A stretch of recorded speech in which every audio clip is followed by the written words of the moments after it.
Bienvenidas y bienvenidos a la unidad 2. Vamos a iniciar el recorrido por un proceso de investigación a lo largo de las unidades sucesivas que quedan por recorrer.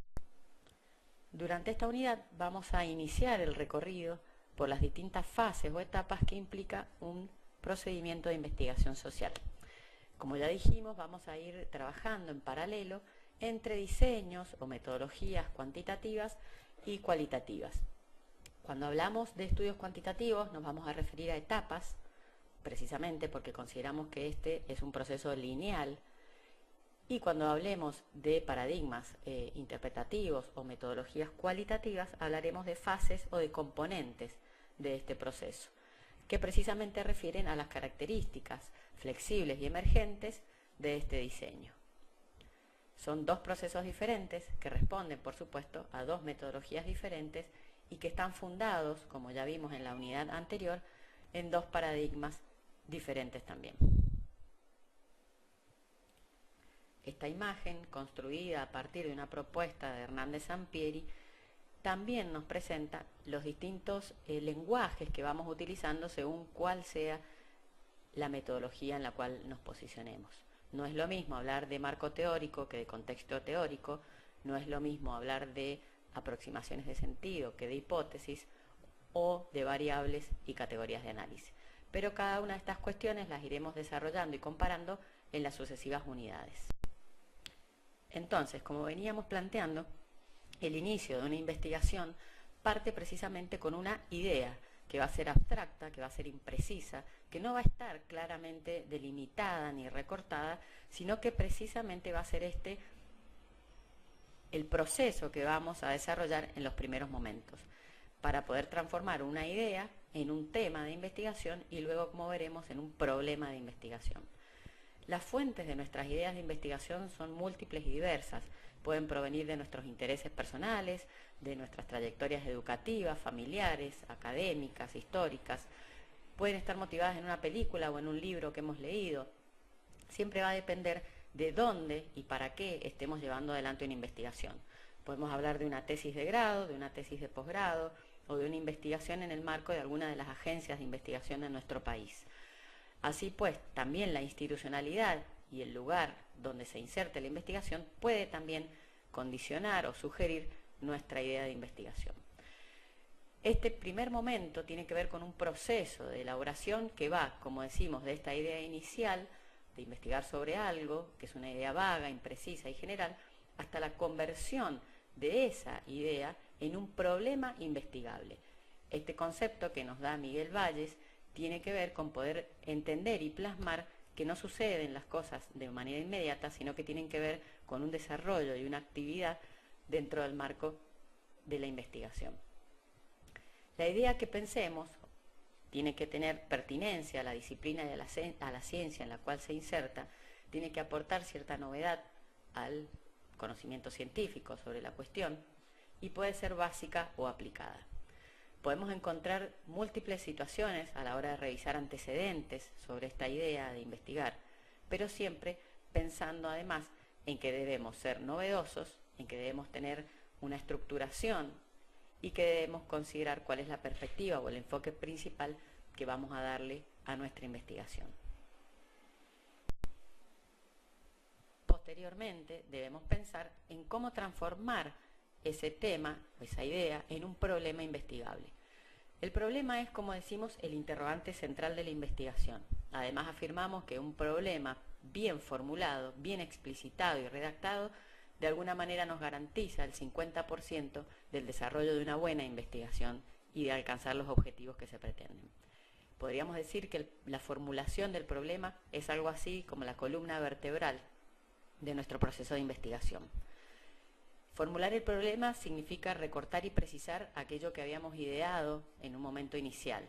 Es afinar, es estructurar esa idea y, por supuesto, darle un determinado contexto temporal y espacial, tomar una decisión concreta ya de cuáles van a ser las unidades de análisis o los casos sobre los cuales vamos a investigar y mencionar, por supuesto, cuáles son las categorías conceptuales, categorías de análisis o las variables que pretendemos medir en nuestro objeto de estudio. Concretamente es como bien decimos y pueden ver ustedes, es la construcción del objeto de estudio. Como veníamos pensando y planteando desde la unidad anterior, investigar tiene que ver con la curiosidad, tiene que ver con una actividad propia de los seres humanos que tiene que ver con preguntarse acerca de determinadas situaciones. Presentamos una serie de imágenes que seguramente nos van a generar curiosidad, es decir, pueden ser fuentes o disparadoras de preguntas problemáticas en el marco de una investigación. Cualquiera de ellas pueden ustedes mirarlas, detenerse atentamente y pensar qué preguntas les despiertan, qué interrogantes les sugieren, en el marco de su formación como futuras licenciadas en niñez, adolescencia y familia. Entonces, como veníamos diciendo, la formulación del problema de investigación implica una serie de elementos, una serie de momentos múltiples y diversos en su interior. En primer lugar, la necesidad de plantear preguntas, la pregunta general o la pregunta problema y preguntas específicas, que están, por supuesto, íntimamente relacionadas, que se derivan de la pregunta general o que tienen que ver con el abordaje de distintas dimensiones o facetas de esa pregunta general. Estas preguntas concretamente tienen que ver con pensar qué respuestas son las que queremos alcanzar y lograr luego de realizado todo el proceso de investigación, o en el caso concreto que nos estamos planteando, luego de realizada una tesis de grado. Los objetivos de investigación tienen que ver con una suerte de metas a lograr, aquello que pretendemos con la investigación, en torno siempre a la producción del conocimiento y del saber. También planteamos objetivos generales y objetivos específicos, íntimamente relacionados, y es importante acá entender que es una redacción en infinitivo, es una frase que va a tener verbos particulares que deben estar vinculados a las actividades de investigación y de indagación científica y no a las actividades de intervención, como pudimos ver bien la diferencia en la unidad anterior, y que es interesante que podamos proponernos, ejercitar, y así lo vamos a hacer en esta unidad. También el planteamiento del problema de investigación lleva a la redacción de la justificación y la viabilidad de nuestra investigación. Justificarla precisamente tiene que ver con dar cuenta de por qué es relevante, es importante y es valioso para la comunidad científica que yo lleve adelante una investigación determinada, con una temática determinada y una metodología determinada.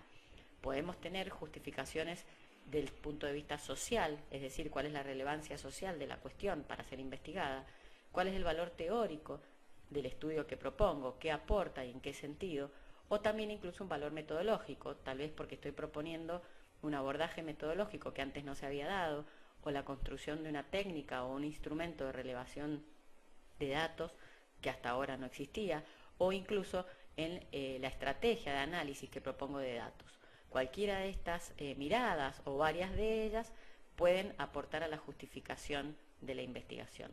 Siempre ponemos el ejemplo de que muchas veces quienes nos dedicamos a la investigación debemos aplicar a algún subsidio en alguna agencia de nuestra universidad, de nuestra facultad o en un organismo nacional o internacional, y bueno, la justificación de alguna manera tiene que ver con la posibilidad de convencer a nuestro jurado de que la investigación que propongo es pertinente, es oportuna y es novedosa. La viabilidad también es un elemento importante que tiene que ver incluso con una reflexión a título personal o grupal, si se trata de una investigación en equipo, porque nos lleva a considerar y exponer si tenemos los recursos disponibles para llevar adelante la investigación.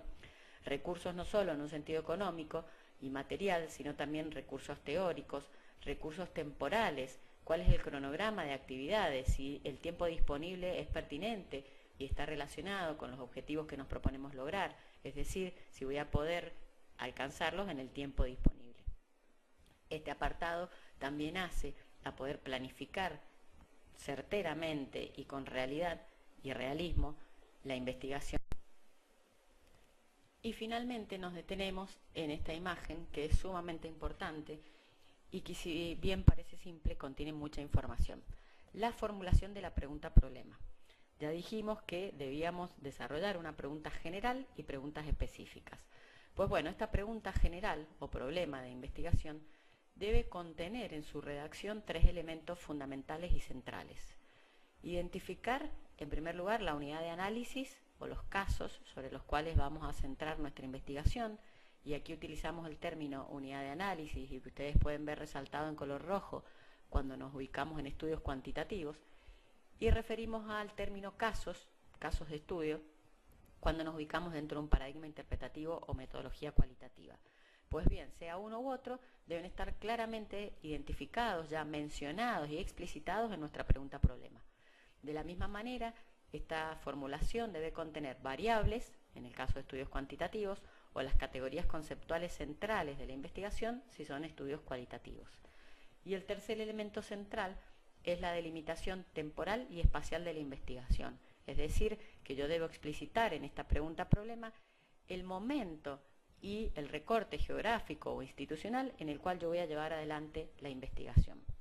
Ya vamos a detenernos en la explicación de cada uno de estos elementos, pero además nos recomiendan los especialistas que esta justamente pregunta-problema debe ser planteada o expresada en forma interrogativa o de pregunta, con términos claros, sin ambigüedades, con precisión, y ante todo también considerar que debe ser factible de ser sometido o constatado empíricamente. Es decir, que aquello que nos estamos preguntando debe tener una referencia en el mundo real, empírico, social, en nuestro caso, concreto.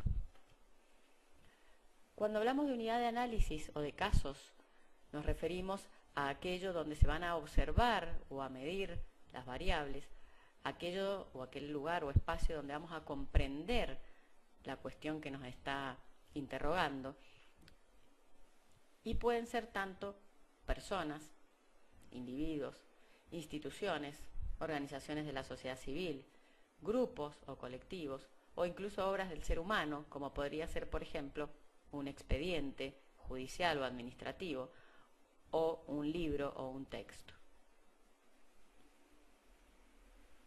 Las variables son justamente las propiedades o características de las unidades de análisis. Cualquiera de estos ejemplos que pusimos pueden ser características de personas o de instituciones o de grupos, que justamente se llaman variables porque se modifican, porque pueden variar, porque pueden asumir por lo menos dos atributos o dos valores, y que además se pueden observar y por lo tanto se pueden medir. Si pensamos en ejemplos concretos, en personas y en el marco de una investigación social, podemos pensar en variables como su edad, como el máximo nivel de estudios alcanzado. Podemos pensar también en las características de la violencia atravesada por una mujer, si estamos pensando en una investigación en esa temática. Cualquiera de estas pueden ser consideradas entonces en un estudio como variables, pero lo vamos a ver más adelante en la unidad correspondiente. Esto simplemente es una aproximación al concepto.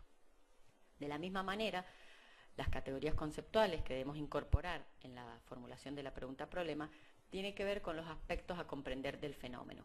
Por ejemplo, en un estudio cualitativo sobre experiencias de mujeres en microcréditos, podemos pensar que ciertas categorías conceptuales centrales serían la representación que tienen de la institución que otorga el microcrédito, en la valoración o significación que ese monto dinerario tuvo al interior de su familia o a la hora de construir o percibir la autoestima o la imagen personal. Así podemos pensar en las diferencias entre lo que implicaría una variable y lo que implicaría una categoría conceptual, sea que nos posicionemos en estudios cuantitativos o cualitativos. Ahora bien, recopilando y a modo de cierre, la formulación de la pregunta-problema, este momento inicial de una investigación social, es fundamental. Tiene que contener los tres elementos que mencionábamos recién y estar redactada y formulada de acuerdo a los consejos, de alguna manera, que recién manifestábamos. Finalmente, para poder cerrar esta clase, compartimos un esquema que proponen autores argentinos como son Claudio Giuni y Urbano. En este esquema podemos ver claramente cómo se relacionan cada uno de los elementos o de los componentes que tienen que estar presentes en la formulación de la pregunta de investigación, la pregunta-problema o la pregunta general, cualquiera de estos términos entendidos como sinónimos, cómo se relacionan esos elementos con otros momentos o fases del proceso de investigación. Según cuál sea nuestro interrogante, estaremos indicando cuál va a ser el tipo de investigación, si va a ser descriptivo, exploratorio, o explicativo. Cuando nos referimos a las unidades de observación, sean estas unidades de análisis o casos, estaremos haciendo mención en alguna medida al trabajo con la población y con la muestra, como veremos en las próximas unidades, y también cuando hablamos del contexto, cuando precisamos el tiempo y el espacio donde vamos a realizar nuestra investigación, estamos vinculando esto al alcance de nuestro trabajo. Con esto damos por terminada la clase, nos vemos en la próxima.